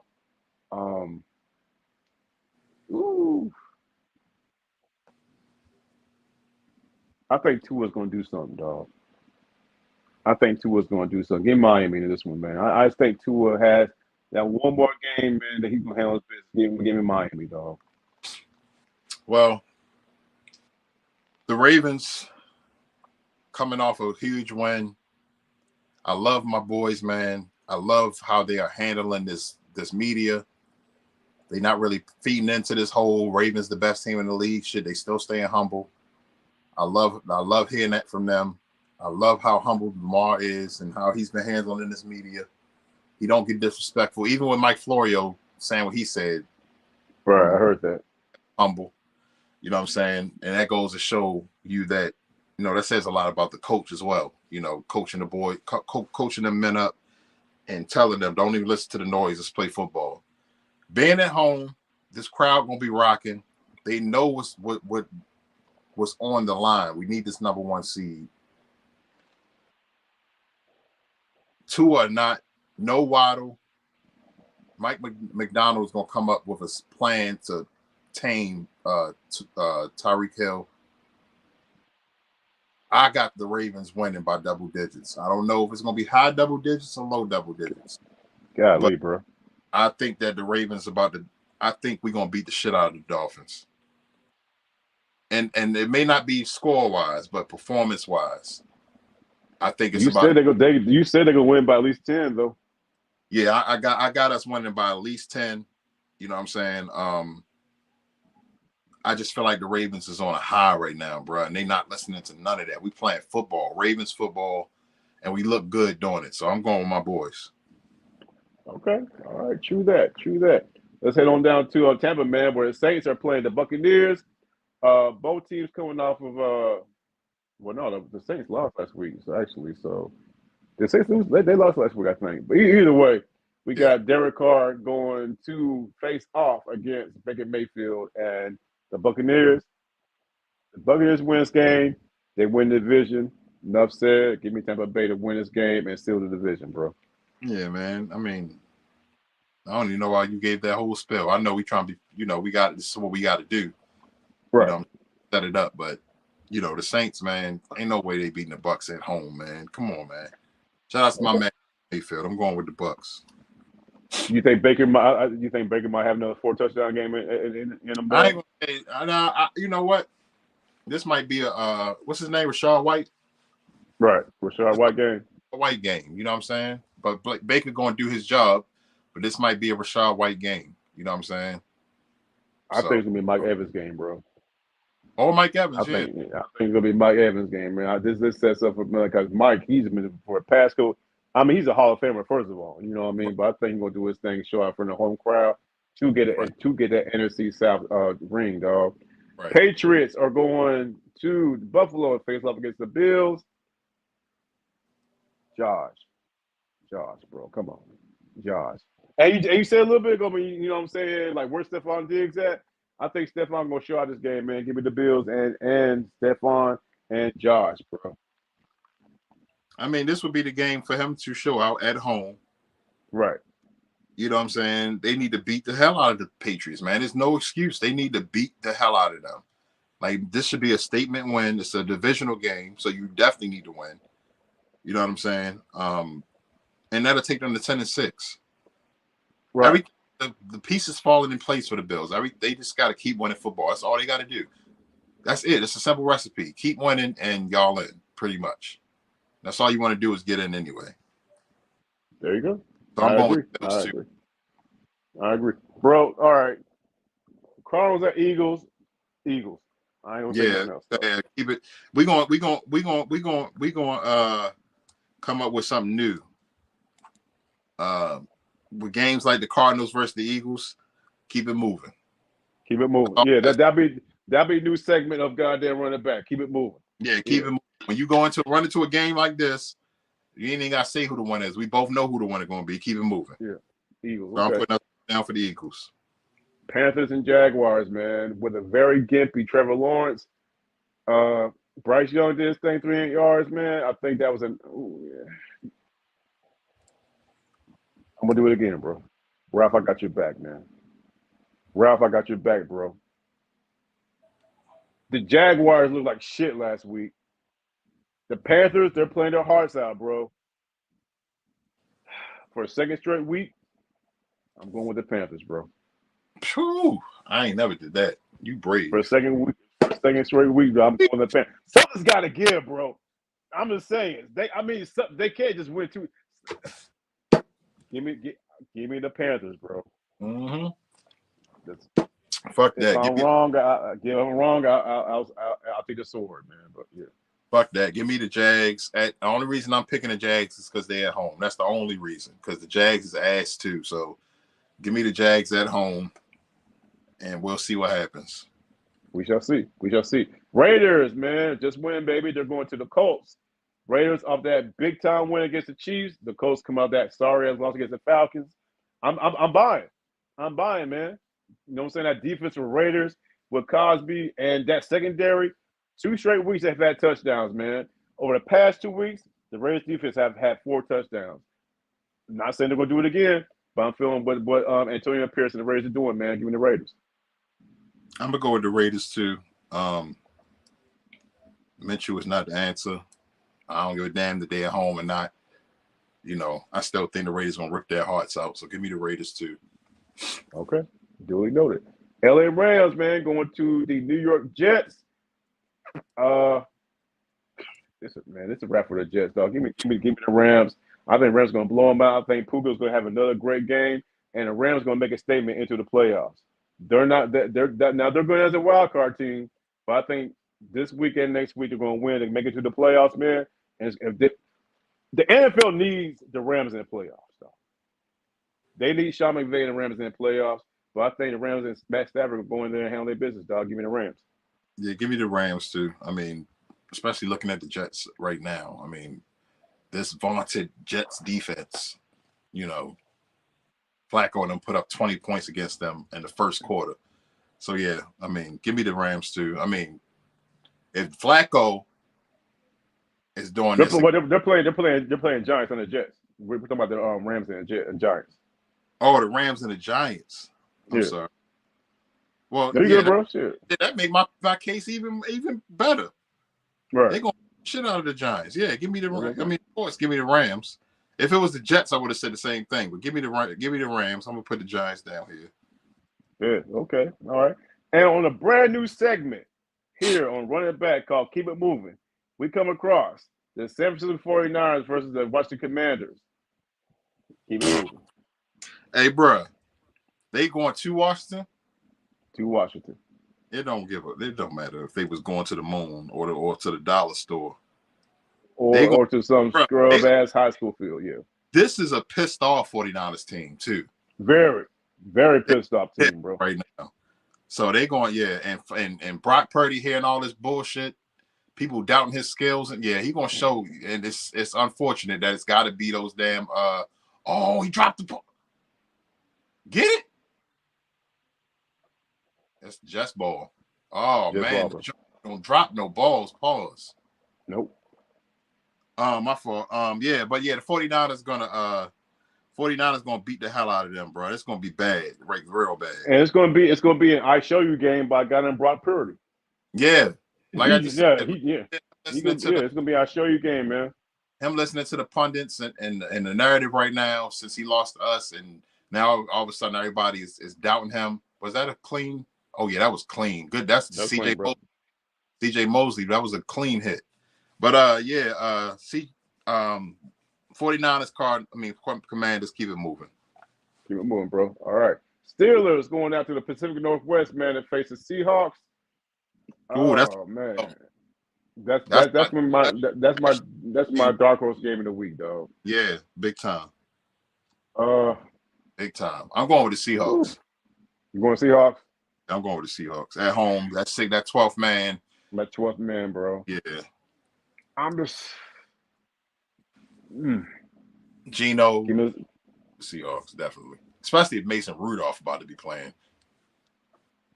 Mason Rudolph played against a bad Bengals team. And it wasn't even really Mason that won that game. So yeah, fuck that. Steelers is ass. I'm going with the Seahawks. Ooh, he fell on his head. No, he was down. Yeah. He was down. Yeah, give me. I don't know, bro. Give me Steelers. Give me Steelers. Mike Tomlin. I think Najee Harris going to have a good game. I think Najee going to run all over the damn place. I just can't see the Steelers going out like that, man. I know they're in 12th man country. I'm taking the Steelers in this one. We'll gotta see what happens, bro. Give me got Steelers, you, bro. I'll put you down for the Steelers. Yeah. All right, let's go to last year's AFC title game, man. The Bengals and the Chiefs. Uh, the Chiefs are just not the same, bro. But at the same time, dog, I don't. It's so sad, man. I swear. To get to this point, the whole fact I got to think about this shit, let you know this shit's sad, bro. But I'm gonna take the Chiefs, dog. I'm gonna take the Chiefs. Give me the Chiefs, man. I'm going with the Chiefs too. I mean, I'm going with the Chiefs too. The reason I said it's gonna be it's sad because this was supposed to be the game of the week of this week. Right. With Joe Right. Cool. Yeah. It's Joe Cool and Mahomes, dog. Versus Mahomes. This is supposed to be the game of the week for this week. This whole week. This is supposed to be the best game of this week. But it's not. Should have been. It's not. But I'm still going with I'm going with the Chiefs, man. They at home and it's the Bengals, man. I mean, without Joe Cool. So yeah, I'm going with the Chiefs. Chiefs it is. Chiefs it is. They put me down for the Chiefs as well, man. Hey man, the Chargers, man, going out to Denver. And a Russell Wilson-less Broncos. So it's gonna be Stick, pause, versus Stedham. This shit should have been goddamn Justin Herbert versus Russell Wilson, bro. Oh man. It's gonna be Ethan Stick versus Gerald Stidham. I'm just gonna go ahead and man. Out in this situation, just give me the whole team, dog. And another reason, the other reason I'm taking the Broncos, dog, because it's that whole thing with Sean Payton. He made a decision to sit down Russell Wilson, so he motherfucking better win the damn game. So give me that. Give me the Broncos, bro. I'm going with the Broncos, like you just said, because they're at home and at altitude. You know what I'm saying? LA got to travel to that. I mean, somebody got to win. We got to pick a winner, and I'm going with the Broncos at home. Yeah, we building over here, man. He took out there the Cincinnati Bengals to beat the Chiefs, bro. Hey, that's a good pick. Yeah, I mean, I'm not mad at it. I'm not mad at shit, bro. To be honest with you. Browning could bounce back, you know, against a up and down Chiefs team that's looking real shaky right now. Hey, that's a great pick. Great pick. But yeah, I'm going with the Broncos too. Okay. And the last game of the year 2023. The last game of 2023, we got the Packers going to the Minnesota Vikings, and Minnesota is starting some other quarterback this time. I forgot his name, man. You said the last game 23? Yeah. Of this year, of this calendar year. Oh, of this calendar year. Damn, yeah. Bro, I ain't talking about ever. Yeah, I'm talking about this like the calendar year, bro. Yeah. Nah, man. I just when I come pause. Yeah, when I come back to this winter location, bro, I just lose track of time. It is the end of the year. You're right. Right. You absolutely right. Yeah. New Year's Eve. Go ahead. My fault. I ain't mean to interrupt. Go ahead. No, you're good, dog. Man, like I said, we got the Packers going to the Vikings. So we got Jordan Love facing against Jaron Hall or something like that. Who you got? I'm going to Vikings, man. On a bounce back game. I think Mullins and JJ gonna have another great game as far as connection goes. Damn, they got Joe Flacco father in the building. Steven Flacco. Hey, the Flacco love fest is for real, bro. Shit. For real. But yeah, I'm gonna go with the Vikes at home. Vikings at home? Okay. Yeah. I'm gonna go to the Vikings too, dog, for the mere fact that this is one of the games I think is going to be one of those crazy ass games where Jordan Love fucks up. You know what I mean? And very disappointed, man. Very disappointed in Jordan Love, man. I was really on that dude's side and trying to talk him up, pause, like, I don't know, man. But yeah, it is what it is. Yeah, so yeah, I'll take the Vikings as well, dog. Give me the Vikings. So that's rapid fire right there. Real briefly, Cave Diggers, we're going to talk about something real quick, man. Man, the reason in the pregame, I brought CJ's attention about all these backup quarterbacks coming out of nowhere this year, man. And we talked about a little bit ago, the Vikings, they started like 5 quarterbacks this year, bro. Yes. You know what I mean? So it makes you want to think about, if I was a GM, I'd be like, look, we got to find a solid backup quarterback. Ruby, what's going on, Ruby? We doing great. How you doing? What up, Ruby? You gotta find a solid backup quarterback these days, dog. Because let's say, for instance, God forbid, if Lamar goes down, who's y'all backup? Huntley. Yes. Ooh. See, but he's serviceable though, right? He's serviceable. Yes, he's very serviceable. I mean, if it wasn't for a bad judgment call by him last year against the Bengals, it would have been a totally different story. You know what I'm saying? I mean that fumble he that fumble, yeah, touchdown. cross, and the Bengals returning it. You know, that crazy return. I mean, whatever. That shit still stings to this day. But yeah, Tyler Huntley is very serviceable, man. I mean, because he pretty much plays just like Lamar. You know, if he don't see what he wants, he runs just like Lamar, and he's quick. He's fast too. He's not fast as Lamar, and but he's definitely a smart quarterback, and he can throw the ball and run the ball. So yeah, he's definitely serviceable. Yeah, and one thing about backup quarterback, by the way, in breaking news, dog, the goddamn Pistons in the third quarter beating the Celtics right now, dog. So, by how much? 82-77. No, that's not too bad.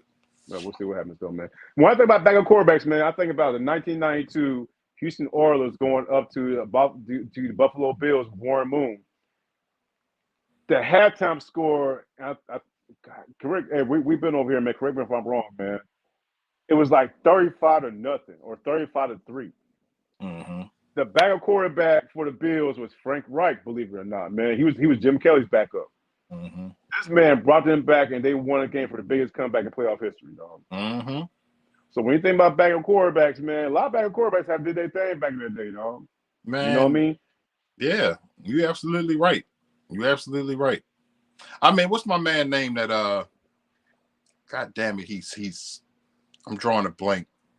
My man that came in and replaced Tom Brady when Tom Brady went down that year. Matt Castle. Matt Castle. Yeah. I mean, you want to talk about a backup quarterback and the epitome of coming in and doing what you're supposed to do for a team. And on top of that, Matt Castle, and here's another stat for you. Matt Castle never started a college game. That's what I'm saying. Like Matt Castle to come in behind Brady and still have a great year. Yeah, through over First of all, 4,000 that's yards. not about the coaches. Let's keep it a buck. McDaniels was still there. That's okay. That's true. That's true. You know what I'm saying? Let's keep it a buck. You know what I'm saying? But at the same time, you have as a starting quarterback, you still have to execute that game plan. Mm-hmm. And Matt Castle executed very well. You know what I'm saying? Okay. So, yeah. But yeah, when I think backup quarterbacks, that's one of the ones that come to my mind immediately is Matt Castle coming in for the GOAT number 12. So another one comes to my mind, dog, was 1990. Phil Simms and the New York Giants. Phil Simms got injured, and here comes goddamn Jeff Hostetler. Mm-hmm. Jeff Hostetler, dog, led them to the Super Bowl, and they beat the goddamn Buffalo Bills, man. Right. You know what I mean? Right. So that's another one that comes to mind. There's been so many back in that day, but like you probably said it right. The best. Well, I wouldn't say the best one, but there's so many of them, bro. You can't. I mean, you want to talk about backups, man. You can't not talk about the backup that became the GOAT. You know what I'm saying? Yeah, you know what I'm good point. Going down and this little scrawny motherfucker coming in, number 12. I still remember his weigh-in. No one knew. Yeah, that little weigh-in thing at the combine. He said, "Yeah, man, muscle man. He's on scale doing this." Yeah, he looked scrawny. He looked like a scrawny. Who the fuck is this dude? Out of Michigan, right? He went to Michigan. Yes, sir. Yeah. Right. Tom Brady went to Michigan. So I mean, Tom Brady, man, the greatest backup quarterback of all time. You know what I'm saying? Bro, hands down, bro. And you start thinking about what if the whole way, what if Drew Bledsoe never got injured? Yeah, I said Vinny Testaverde. My apologies to anybody that heard me say that bullshit. But yeah, Drew Bledsoe. If Drew Bledsoe never went down, that's a great conversation, bro, because Brady would have been riding the bench for a while. Yeah. And without actually seeing what he was made of. That's crazy. Think about it. Think about, bro. That's a great point. I never even thought about that. If Mo Lewis never knocked out goddamn Drew Bledsoe and meaningless regular season game, and here comes, like you say, old scrawny Tom Brady out the bench. The rest is history, bro. Man, shout outs to Joe Flacco, bro. This is insane. Yeah. Come back. Yeah. Oh yeah. Joe Flacco. Easy, man. Come back. Player of the year, bro. He is slinging the rock effortlessly, bro. Like he looks good doing it. Pause. Like how comfortable he looks throwing this ball, bro, is crazy. Yeah, he's doing his thing. Hey, here's another backup quarterback, dog. That a lot of people don't know he started as a backup quarterback. You probably know what I'm talking about for San Diego Chargers, man. Oh man, come on. He was Phillip Rivers' backup. Yeah, Drew Brees. Absolutely. I mean, to think about that story, bro, like Brees being drafted by the Chargers, right? Mm-hmm. Yep. Eli was in there somewhere too. Well, Eli, yeah, he just refused to go to goddamn. He's like, fuck, I'm not going on damn Chargers. Yeah, he was like, nah. But to think that Drew Brees could have been a Charger is crazy. But Phillip Rivers never did it for me. Pause. Like, I never liked him ever. I never liked him ever. Liked him. The way he threw the ball just pissed me off for one. You know what I'm saying? But I never liked Phillip Rivers, bro. I never liked him. I thought he was a crybaby. Yeah, he was definitely that, dog. You know what I'm saying? He was a dirty player, and his throwing motion was the ugliest. He was the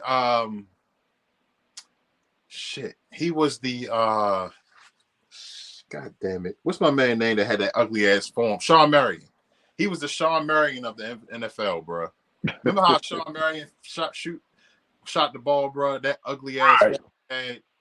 You know what I'm saying? He just that's who he was to me, bro. The way he threw the ball just made me itch. I hated it.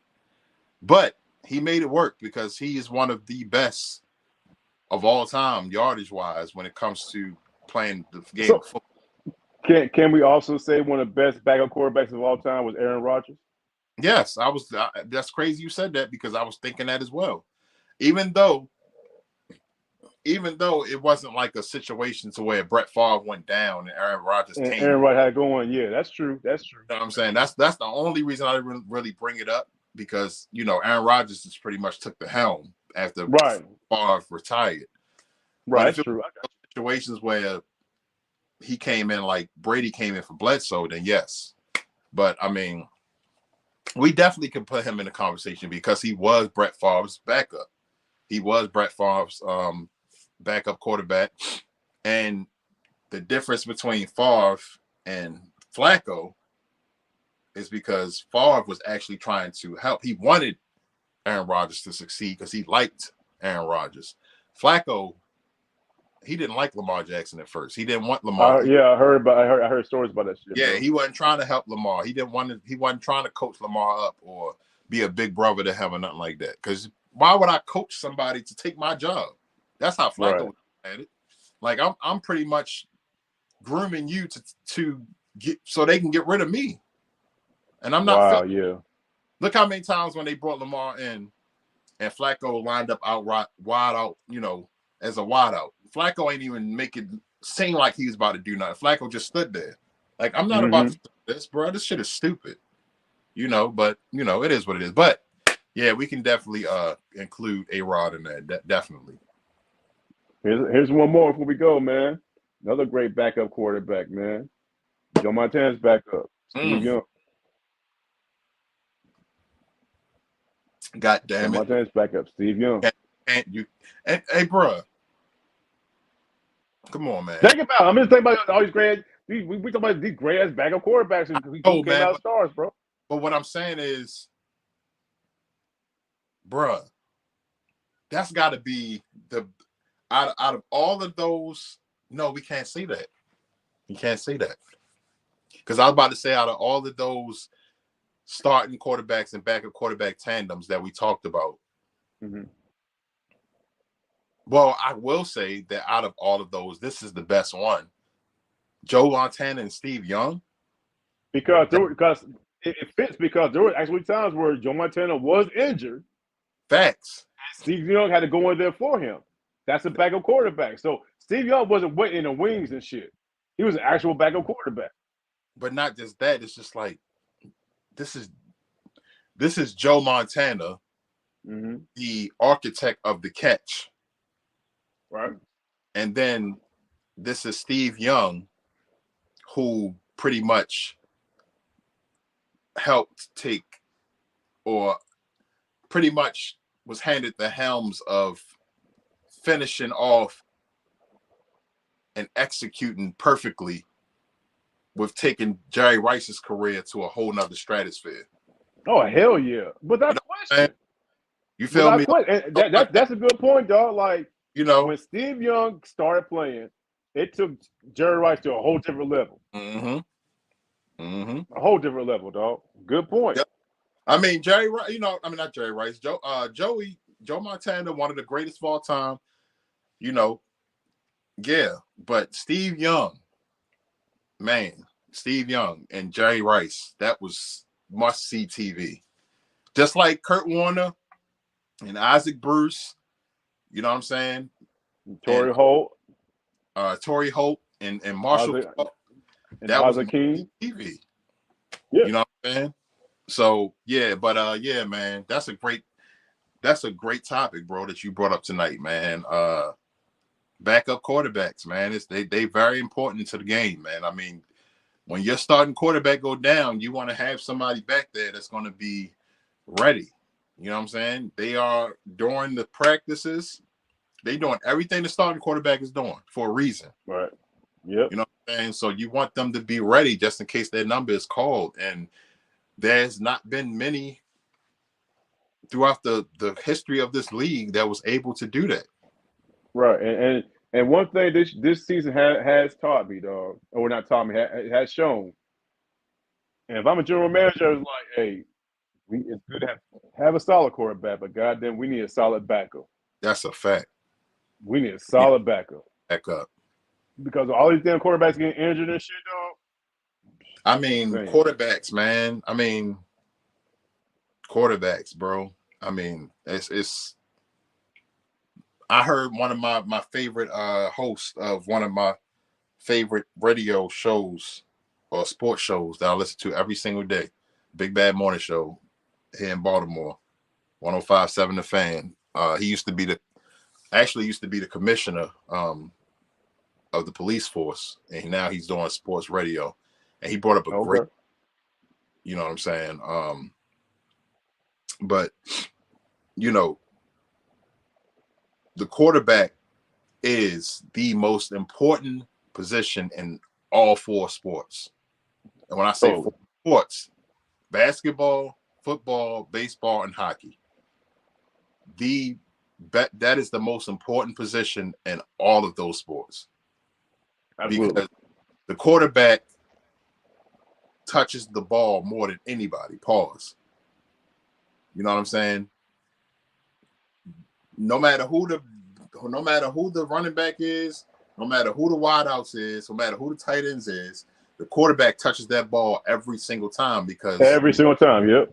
You know what I'm saying? And when he said that, I was like, wow, that's facts. Like, that's facts. I mean, in hockey, everybody don't get to touch that puck or make a goal. You know what I'm saying? In baseball, yeah, the pitcher, but at the same time, the pitcher's also on defense too. Mm-hmm. You know what I'm saying? And in basketball, everybody don't get to touch that rock or shoot. Yeah, in basketball, yeah. In every series of basketball, don't all five guys touch the ball in every single possession. No. Exactly. So that was a great point the commission brought up. Like, I was like, damn, bro, I never thought about that.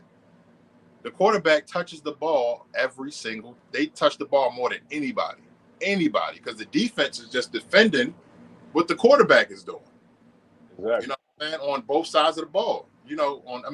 Whether it come, it's two teams, but yeah, it's two defenses defending what's happening with that quarterback that they defending against. So that's a great point, man. But the quarterback is a very important position, man. And backups got to come in and do what that quarterback is doing. So, you know, and it's only been a handful that's been able to do that, and none better than the Steve Youngs and the Aaron Rodgers, and of course, number 12. I'm ready to go.